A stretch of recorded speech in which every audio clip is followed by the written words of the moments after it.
একের পর এক গোল মিস, সহজ সুযোগ হেলায় হারানো, হতাশ হলেন ভক্তরা। কিন্তু প্রতিপক্ষের মাটিতে ভারতীয় দলকে পুরোপুরি নাকানি চুবানি খাওয়ালো বাংলাদেশ। হামজার আগমনে বদলে গেছে খেলার ধরন। 1 পয়েন্ট নিয়ে মাথা উঁচু করে দেশে ফিরবে লাল সবুজের প্রতিনিধিরা। গোল মিসের মহারণের পরেও বাংলাদেশের পারফরমেন্স নিয়ে বিস্তারিত জেনে নেব। অধিনায়কের আর্মব্যান্ড হাতে না জড়ালেও ভারতের বিপক্ষে বাংলাদেশ দলের দলনেতা ছিলেন হামজা চৌধুরী। এমনটা হবেই না বা কেন? শিলংয়ের মাটিতে যা করেছেন হামজা, তাতে তাকে দলনেতা না ভাবার কোনো উপায় নেই। এই বক্স থেকে ওই বক্স হামজার বিচরণ ছিল পুরো মাঠেই। কখনো থ্রো ইন, কখনো বা কর্নার, সেট পিস এলেই হাজির হয়ে গেছেন হামজা। ডিফেন্সের ঠিক একটু উপর থেকে ভারতের একের পর এক আক্রমণ প্রতিহত করেছেন। ইন্টারসেপ্ট করে যে বল হারিয়েছেন সেটাও না, বল রিকভার করে বাংলাদেশ দলের আক্রমণ তৈরি, সবকিছুই যেন এসেছে একজন হামজার পা থেকে। সতীর্থদের ম্যাচের সিচুয়েশন বোঝাতেও যেন পরিপক্ক হামজা। 13 মিনিটে মিডফিল্ডে শাকিল তপু ফাউল করলে রেফারির সাথে কথা বলার চেষ্টা করেন। তবে হামজা জানেন এমন পরিস্থিতিতে রেফারির সাথে বাড়তি কথা বিপদে ফেলতে পারে শাকিলকে। সাথে সাথে হাত দিয়ে টেনে ধরেন হামজা। তার এমন কাণ্ড চোখ এড়ায়নি ধারাভাষ্যকারদেরও। শাকিলকে হামজার সরিয়ে নেওয়াটা তাদের চোখে ছিল বড় ভাইয়ের ছোটদের পথ দেখানো, যেখানে বড় ভাইয়ের ভূমিকায় ছিলেন হামজা চৌধুরী।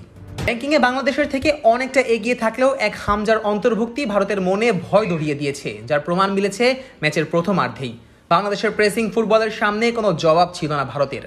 ফাইনাল থার্ডে একাধিক সুযোগ মিস না করলে প্রথমার্ধ শেষে হয়তো বাংলাদেশ বেশ বড়সড় লিডই পেত।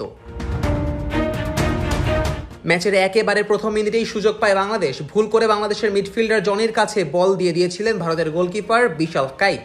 পোস্ট খালি পেয়েও নেটের পাশে শট মেরেছেন বাংলার এই মিডফিল্ডার।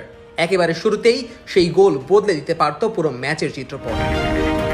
কিছুদূর যেতে না যেতেই আবারও সহজ সুযোগ হাতছাড়া করেছে লাল সবুজ জার্সিধারীরা। হামজারি নেওয়া এক কর্নারের পরই ভারতের গোলকিপার বিশাল বল তালুবন্দি করেন।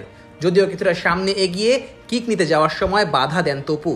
বাংলাদেশের অধিনায়কের পেছনে লেগে বাঁ প্রান্তে চলে যায় বল। হৃদয়ের সামনে তখন একেবারে ফাঁকা পোস্ট। সামনে ভারতের ডিফেন্ডার সুভাশিস এলে বাঁ পায়ের শটে বল তার পায়েই মেরে বসেন হৃদয়। অথচ সেখান থেকে উঁচুতে শট নিলেও ব্যবধান 1-0 হতে পারত বাংলাদেশের। অবিশ্বাস্য সুযোগ নষ্ট করে প্রথমার্ধ 0-0তেই রাখে হামজারা। দ্বিতীয়ার্ধেও লিস্টন রহমতকে পাশ কাটিয়ে এগিয়ে যাচ্ছিলেন গোলের দিকে, তবে হুট করেই যেন হাওয়ার ঝড়ে উড়ে এলেন হামজা। অসাধারণ ট্যাকেলে লিস্টনকে প্রতিহত করলেন, দলকে বাঁচালেন নিশ্চিত গোলের সুযোগ থেকে। একের পর এক আক্রমণ ঠেকিয়ে হামজা বাংলাদেশকে টিকিয়ে রেখেছেন ম্যাচে। সুনীল ছেত্রী থেকে শুরু করে লিস্টনের মতো তারকা সবাই যেন হামজার মাস্টার ক্লাসে এদিন ছিলেন একেবারেই নিষ্প্রভ। আর লাল সবুজের জার্সিতে হামজার অভিষেকটাও হয়েছে ঠিক দলনেতার মতোই। Nazmus Sakib, on field.